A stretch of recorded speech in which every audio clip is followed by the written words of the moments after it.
A graça e a paz do Senhor Jesus. Meus irmãos, aqui estamos mais uma vez para refletirmos sobre porção da Palavra de Deus. Hoje vamos falar sobre um assunto muito em voga. Na realidade é um assunto que está sempre pautado na vida do ser humano. E resume nessa palavra paz. O que é paz? Sabemos que no princípio, no jardim do Éden, havia paz. Com a queda do homem, conforme narrado em Gênesis 3, primeiro livro da Bíblia, o pecado surgiu, o pecado aflorou e a paz desapareceu. A exemplo disso, veio o primeiro homicídio na terra, quando Caim, por inveja, o pecado da inveja, assassinou seu irmão Abel. E sucederam-se guerras e guerras, impérios e impérios foram se desmoronando para sempre. Grandes civilizações perderam o vigor e assim o homem, com o tempo, se pretendeu ser o agente da paz por si só, confiando em suas pretensas habilidades. Como era de se esperar, tem amargado um perfeito fracasso.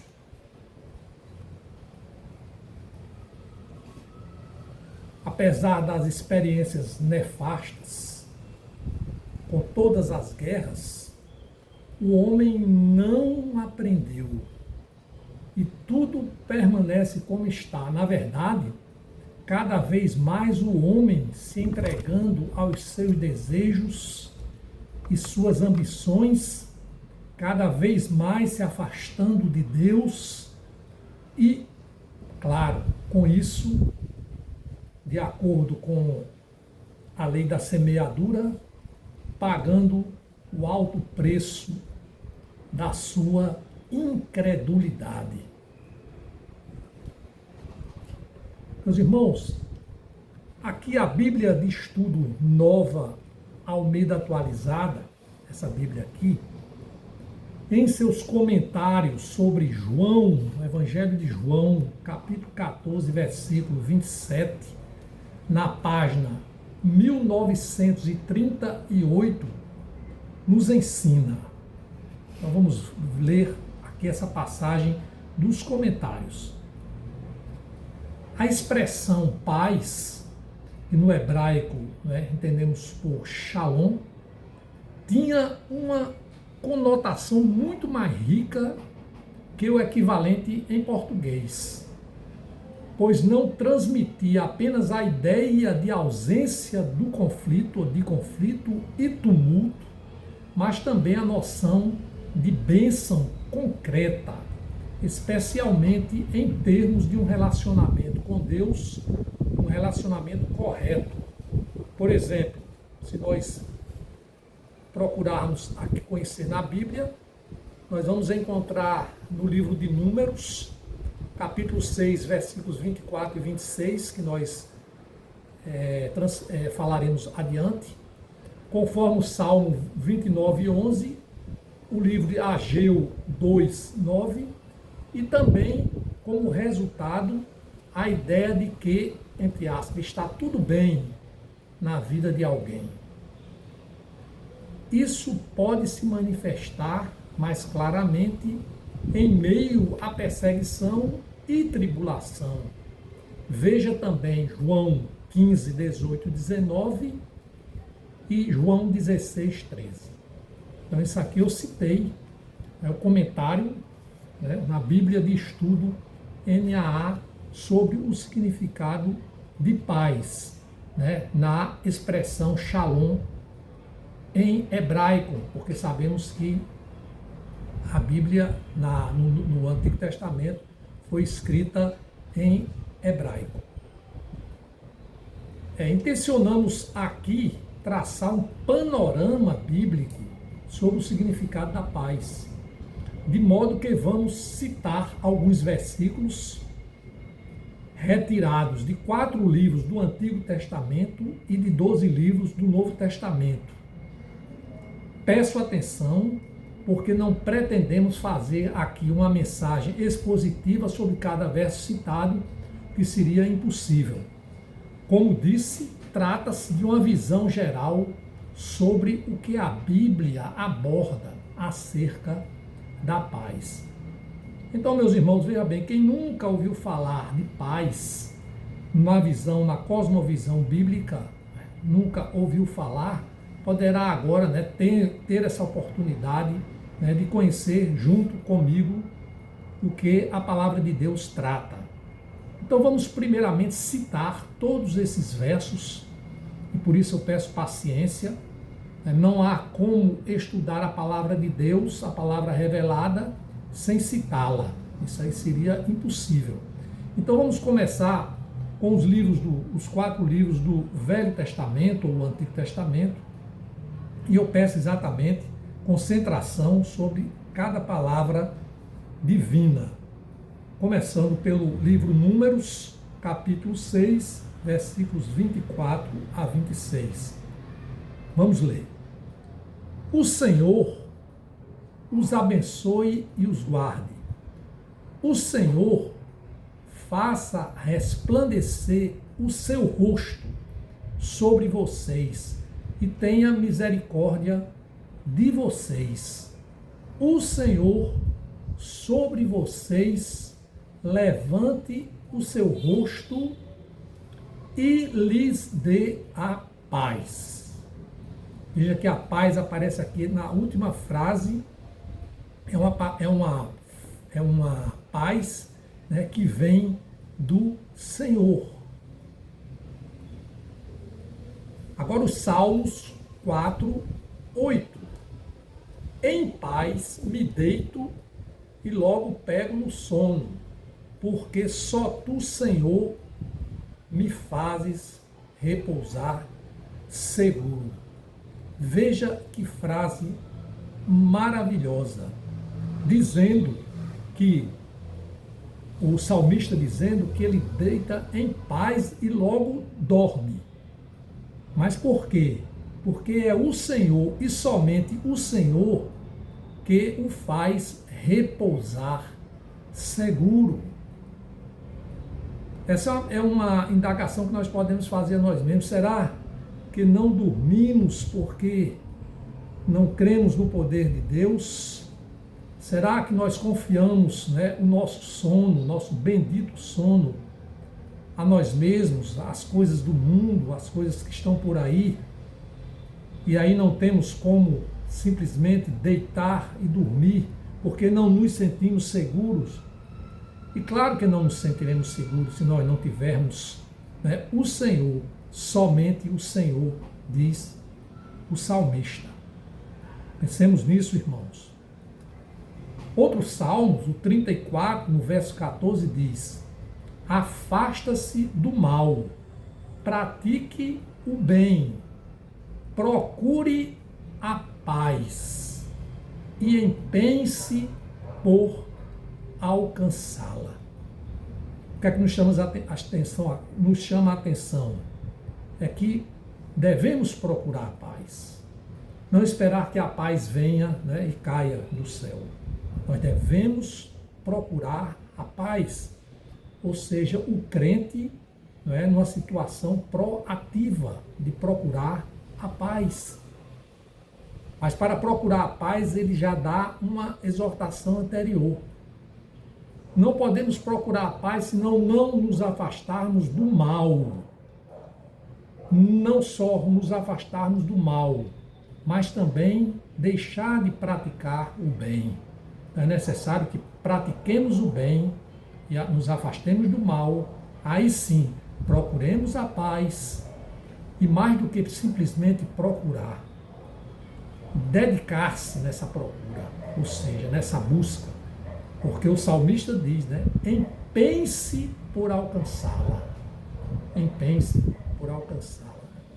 E aqui já sabemos, irmãos, porque no contexto, né, bíblico, aqui é a frase, mas no contexto bíblico nós sabemos que nós só podemos alcançá-la mediante Jesus Cristo, através da ação do Espírito Santo, que nos faz sim procurar a paz e nos empenhar por alcançá-la.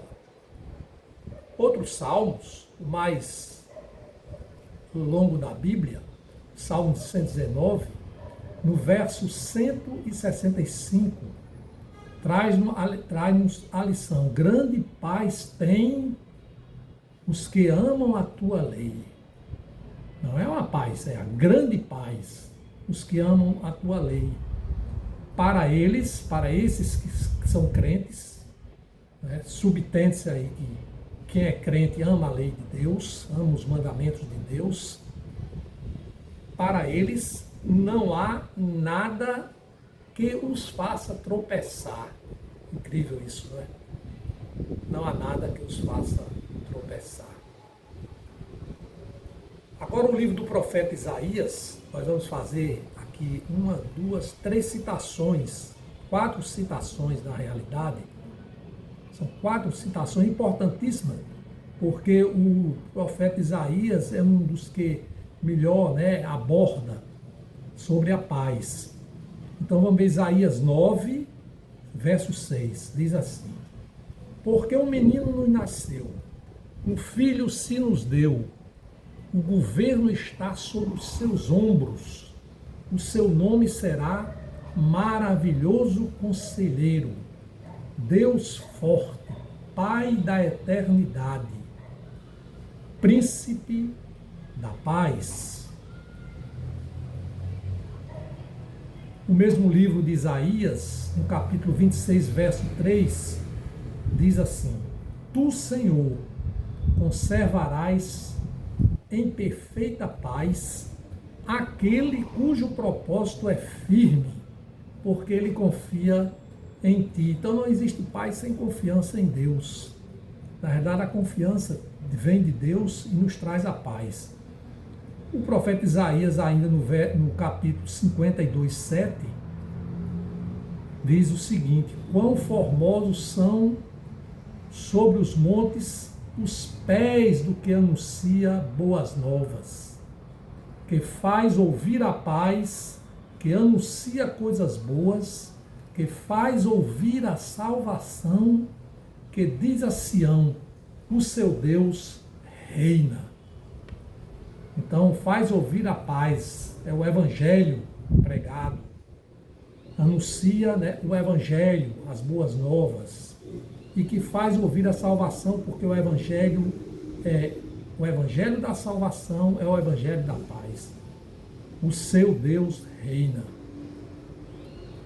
Isaías 53, finalmente, diz, 53, 4 a 5, diz assim, preste atenção: certamente ele tomou sobre si as nossas enfermidades e as nossas dores, levou sobre si, e nós o considerávamos como aflito, ferido de Deus e oprimido.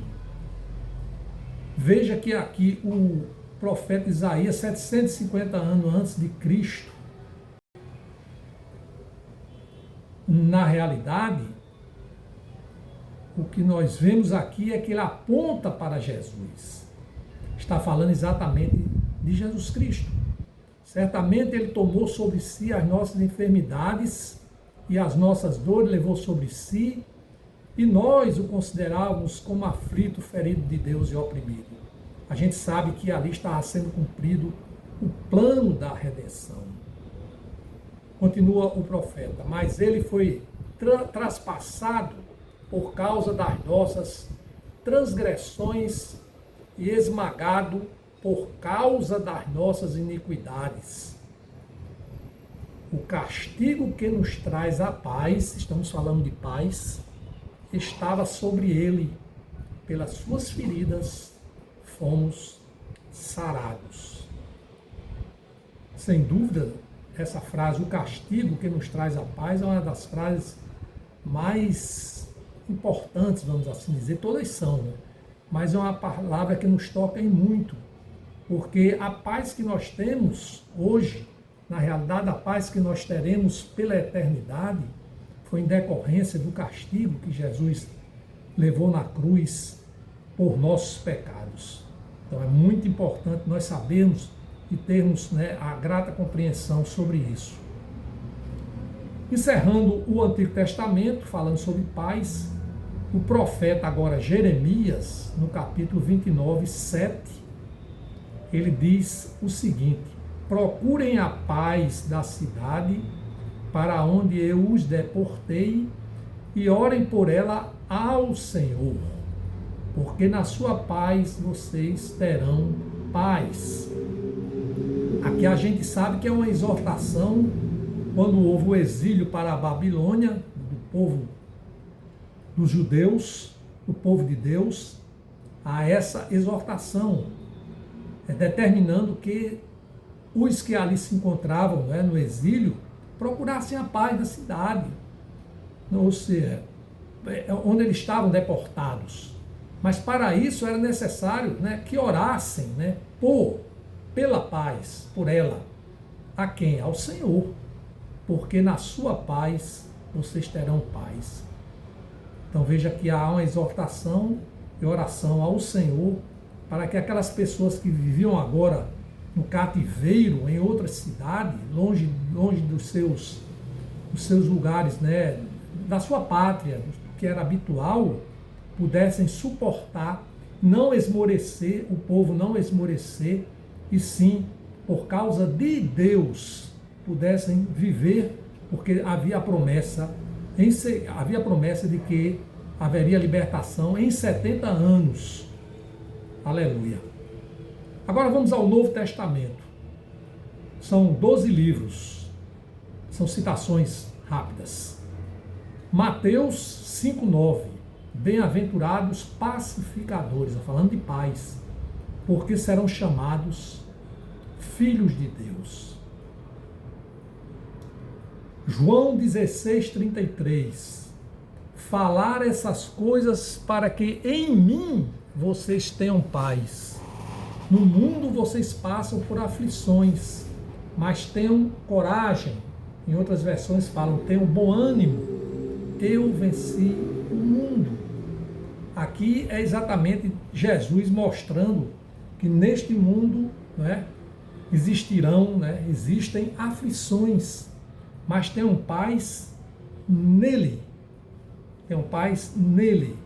Por quê? Porque ele venceu o mundo. E glória a Deus. O mesmo João, no capítulo 14, 27, diz assim, Jesus falando, deixo com vocês a paz, a minha paz lhes dou, não lhes dou a paz como o mundo a dá, que o coração de vocês não fique angustiado, nem com medo. Então Jesus está dizendo que deixa, né, a paz dele para os que nele creem. Olha que coisa maravilhosa. Mas não é essa a paz do mundo, a paz fajuta, a paz tenebrosa que o mundo dá, mas sim a paz dele. Então não adianta ficar angustiado ou com medo, porque nós temos a Jesus. O apóstolo Paulo, em Romanos, capítulo 8, verso 6, ensina: pois a inclinação da carne é morte, mas a inclinação do Espírito é vida e paz. Nós que temos o Espírito Santo habitando em nós, assim como Jesus havia prometido antes dele subir aos céus, nós temos o Espírito Santo e isso nos traz paz, glória. O próprio Paulo em Romanos 15:3 diz assim: e o Deus da esperança encha vocês de toda alegria e paz na fé que vocês têm, para que sejam ricos de esperança no poder do Espírito Santo. Glória a Deus. Então é o Deus da esperança que vai encher, todos nós de alegria e paz. Como? Na fé que nós temos, para que sejamos ricos de esperança no poder do Espírito Santo. Agora vamos ler 2 capítulos, 2 versos do livro da carta aos Efésios. Primeiro, Efésios 4:3, que diz assim: fazendo tudo para preservar a unidade do Espírito no vínculo da paz. A necessidade de que haja unidade do Espírito para ser preservada a paz. O mesmo livro Efésios, a mesma carta, capítulo 6, versículo 15, diz assim: tenha os pés calçados com a preparação do Evangelho da paz. O Evangelho verdadeiro é o Evangelho da paz, não o Evangelho fácil. Para obtermos a paz que Jesus nos concede, nós temos exatamente seguir a Jesus, como ele disse. Como seguir a Jesus?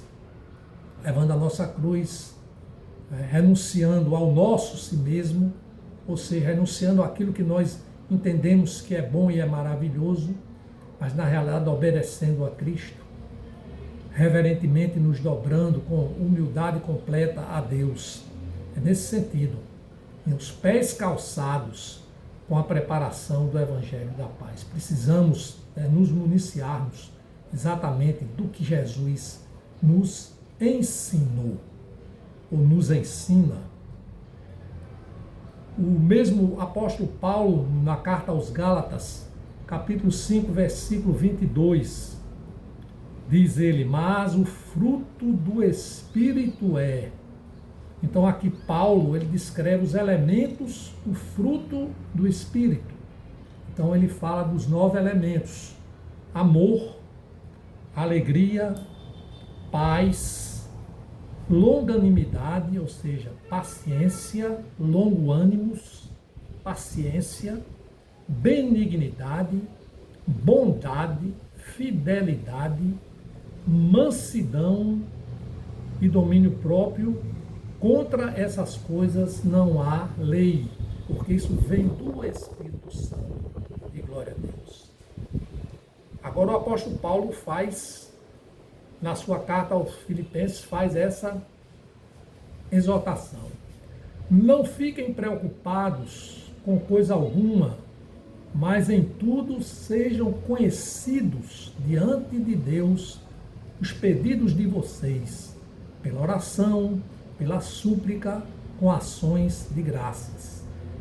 E a paz de Deus, olha o resultado qual é disso.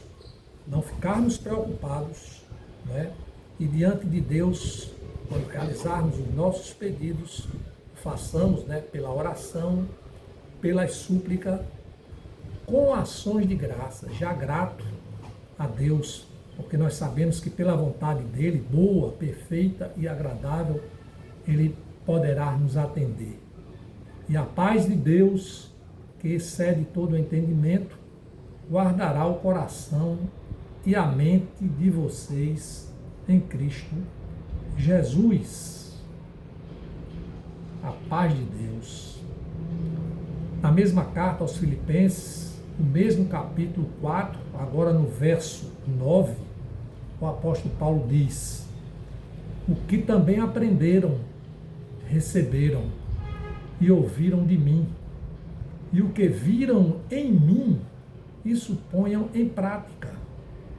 E qual é o resultado? Paulo diz: e o Deus da paz estará com vocês. Então, o que aprendemos, o que nós ouvimos, as lições apostólicas lá da Bíblia, ou seja, a palavra de Deus, os que viram, né, em Paulo as ações devem pôr em prática. E o que vai acontecer? Os imitadores, né, daqueles que são imitadores de Cristo, vão receber de Deus a paz, como diz aqui a carta aos Filipenses. Ainda andando nas cartas de Paulo, Colossenses 3,15, que a paz de Cristo seja o árbitro do coração de vocês, pois foi para essa paz que vocês foram chamados em um só corpo, a igreja de Jesus. E sejam agradecidos. Sejamos agradecidos, irmãos. É a paz para a qual nós fomos chamados, em um só corpo, na unidade da fé. Segunda carta aos Tessalonicenses 3,16. Terminando aqui a citação das cartas de Paulo com referência à paz. Diz o apóstolo que o Senhor da paz, Ele mesmo, dê a vocês a paz, sempre e de todas as maneiras. O Senhor esteja com todos vocês. Então, o próprio Jesus, ele está dizendo, o Senhor da paz, nos dê, né, a paz, sempre de toda forma.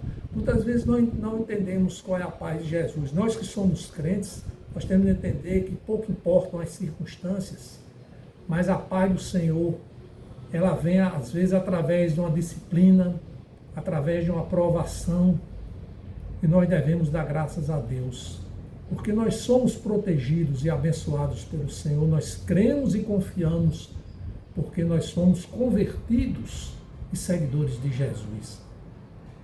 Deixando as cartas de Paulo, vamos agora à carta aos Hebreus. Vamos citar 2 capítulos. Melhor, é o 12º capítulo, 12. Agora vamos citar 2 versículos. 12:11. Diz assim, Hebreus 12:11.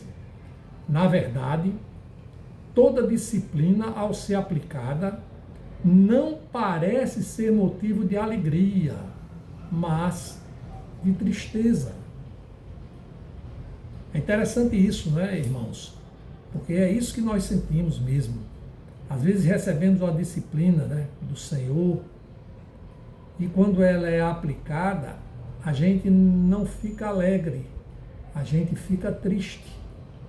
Mas o autor de Hebreus continua dizendo aqui no capítulo 12, versículo 11, porém, mais tarde, produz um fruto pacífico aos que têm sido por ela exercitados, fruto de justiça. Então, aprendemos, não é, a justiça de Deus, a paz que vem, né, através do exercício dessa disciplina. Isso é maravilhoso.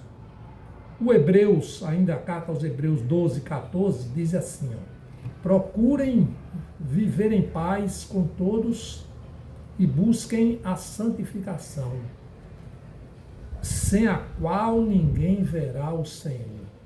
Então nós somos justificados e por isso depois nós somos santificados, e esse processo, né, que o crente passa, persegue, anda nele, é a santificação, e sem isso não veremos o Senhor. Tiago 3, 17 e 18.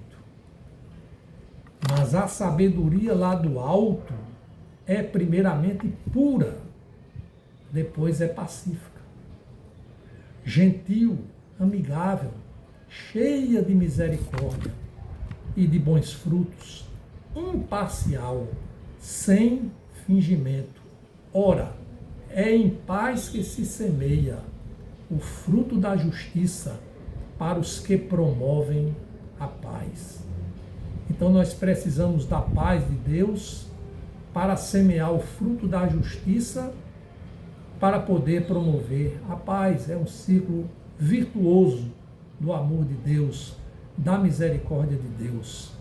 Então a sabedoria, né, não é a sabedoria humana, é a sabedoria lá do alto, Ela primeiro ela é pura, aí ela pacifica, aí ela vem de uma forma gentil, amigável, como vimos aqui, cheia de misericórdia e de bons frutos. Diferente da sabedoria humana, ela é imparcial, sem fingimento, ela é absoluta, não é relativa.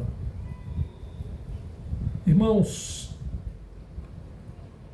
vamos citar agora os dois últimos livros, que é a primeira carta de Pedro, capítulo 3, verso 10 e 11, que diz assim: pois, apóstolo Pedro, pois, aquele que quer amar a vida e ter dias felizes, refreie a língua do mal e evite que os seus lábios falem palavras enganosas.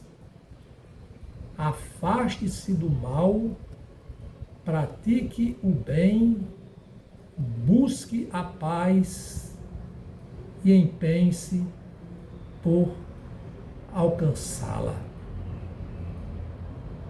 E finalmente Judas, o irmão de Jesus, em sua carta, no capítulo 1, versículo 2, a essa citação: a misericórdia, a paz e o amor, que é uma exortação, não é feita, e o amor vos sejam multiplicados. Então recebemos misericórdia, paz e amor de Deus. Meus irmãos, claro que isso foi uma leitura longa, mas necessária. Presumivelmente não citamos todos os versos da Bíblia que tratam de paz, mas a sua maioria, não é? Exatamente aquilo que nos faz, que nos dá, né, a compreensão mínima necessária para compreendermos a cosmovisão bíblica sobre a paz. Meus irmãos, como aplicar essas instruções divinas no nosso dia a dia? Ou seja, nós aprendemos muita coisa. Nós podemos refletir sobre cada verso desse, inclusive buscar alguma pregação expositiva específica sobre cada verso desse, de lição de Deus. Mas essa pergunta, como aplicar isso no dia a dia, ou seja, como viver na prática a paz que já compreendemos e que tanto ansiamos. Podemos dizer, numa visão lógica, né, bem humana, é que se nós tivéssemos a receita, sempre, né, uma lógica humana, nós viveríamos felizes, porque com a descoberta nós poderíamos implementá-la e assim vivermos todos felizes, em harmonia, sem guerras, uma paz utópica. Mas vamos para a realidade, e a realidade espiritual nos ensina. Então, se nós lemos, se nós ouvimos com atenção os versos que foram aqui exaustivamente anunciados e fazendo uma sincera reflexão sobre eles, ainda que sem a profundidade, né, que cada lição exige, vamos reparar que a paz está umbilicalmente ligada a Jesus. Eu acho que vocês notaram isso. Eu acho que qualquer pessoa, né, com pensamento meridiano, ou seja, sem muito esforço, sem uma necessidade de maior reflexão, ela vai notar aqui, né, na palavra de Deus, que a paz está adstrita a Jesus, está ligada como irmã de siameses.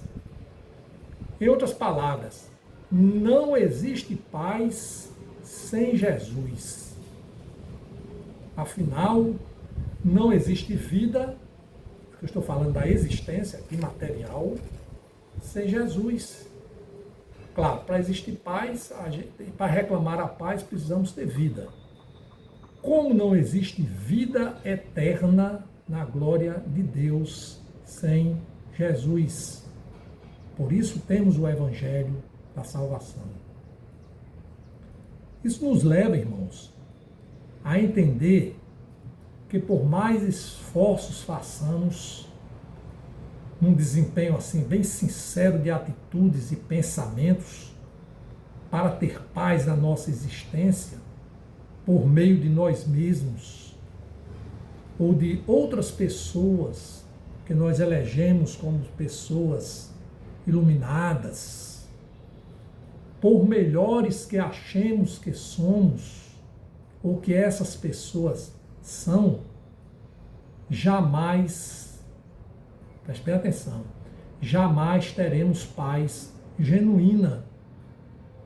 No máximo, provavelmente, conseguiremos provocar autoengano. O nosso coração é enganoso. E não adianta usarmos estratégias, planos mirabolantes, técnicas que nós julgamos persuasivas, sabedorias humanas de qualquer grau, de qualquer nível, de qualquer tipo de inteligência, para nos convencermos de que é possível termos paz neste mundo. Aflições sempre teremos, nos ensina, o Mestre Jesus. E disso não temos como fugir. Então isso aí é algo que dispensa, qualquer controvérsia. Toda pessoa que vive também as aflições, as tribulações, que são frutos dos seus pecados. As coisas visíveis, os bens materiais, não vão nos trazer paz, mas somente as coisas do alto. E mesmo assim, neste mundo, não teremos paz plena. A carta do apóstolo Paulo aos Colossenses fala sobre isso. Então vamos fazer aqui a leitura. Portanto, se vocês foram ressuscitados juntamente com Cristo, busquem as coisas lá do alto, onde Cristo vive, assentado à direita de Deus. Pensem nas coisas lá do alto e não nas que são aqui da terra, porque vocês morreram e a vida de vocês está oculta juntamente com Cristo em Deus. Quando Cristo, que é a vida de vocês, se manifestar, então vocês também serão manifestados com Ele em glória. Assim, irmãos, no mundo definitivamente não há paz e não haverá. No Evangelho de João, capítulo 15, 18 e 19, aprendemos mais um ensinamento de Jesus. Se o mundo odeia vocês, vocês já pensaram nisso? Se o mundo odeia vocês, saibam que, antes de odiar vocês, odiou a mim. Quem disse foi Jesus. Se vocês fossem do mundo, o mundo amaria o que era seu. Mas vocês não são do mundo. Por isso que nós que cremos em Jesus sabemos da nossa cidadania celestial e que nós estamos passando aqui um período de Jesus. Pelo contrário, eu dele os escolhi. Jesus escolheu nós no mundo. E por isso o mundo odeia vocês.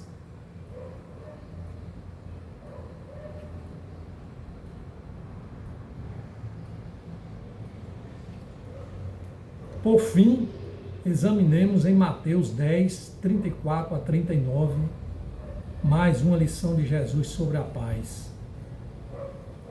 Não pensem que eu vim trazer paz à terra. Não vim trazer paz, mas espada. Isso é o Deus falando. Jesus falando. Pois vim causar divisão entre o homem e o seu pai, entre a filha e a sua mãe, e entre a nora e a sua sogra. Assim, os inimigos de uma pessoa serão os da sua própria casa.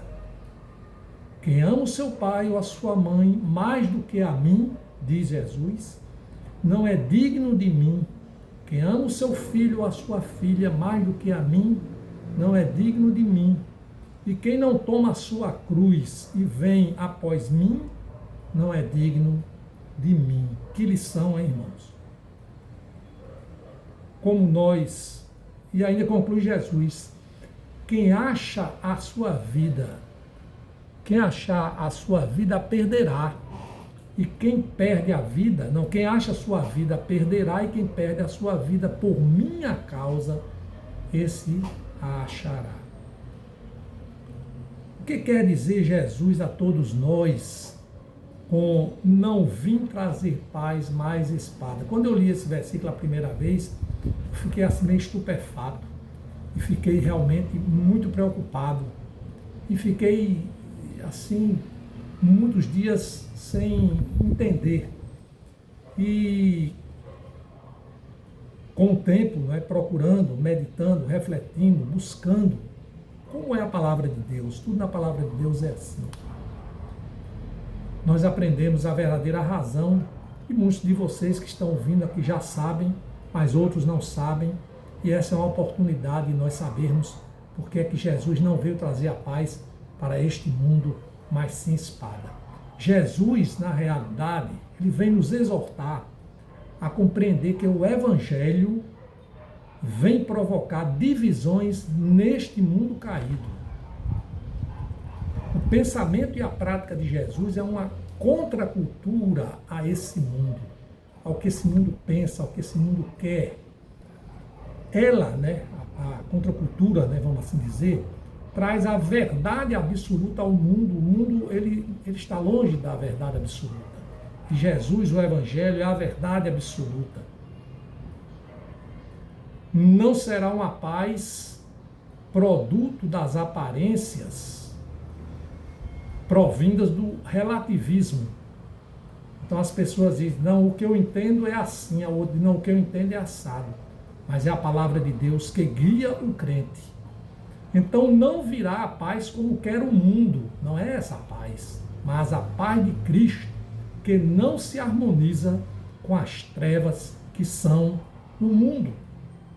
Em síntese, o Evangelho da paz de Cristo não validará, não chancelará a paz, entre aspas, deste mundo, mas implantará no tempo de Deus a genuína paz.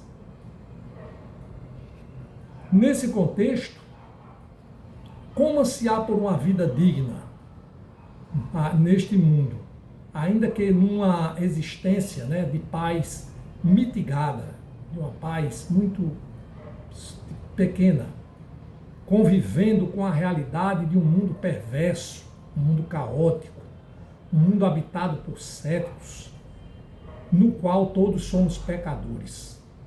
Como ansiar por uma vida digna?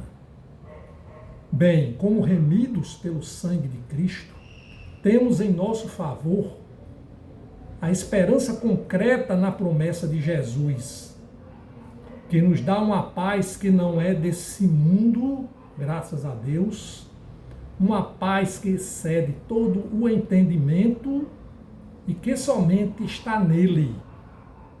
E por isso o buscamos incessantemente. Paz essa, irmãos, que se materializará de forma plena quando ele voltar pela segunda vez e nos levar para a glória eterna do Pai. Esperamos e confiamos somente em Jesus. Deus nos abençoe com a paz dele. Amém. Amém.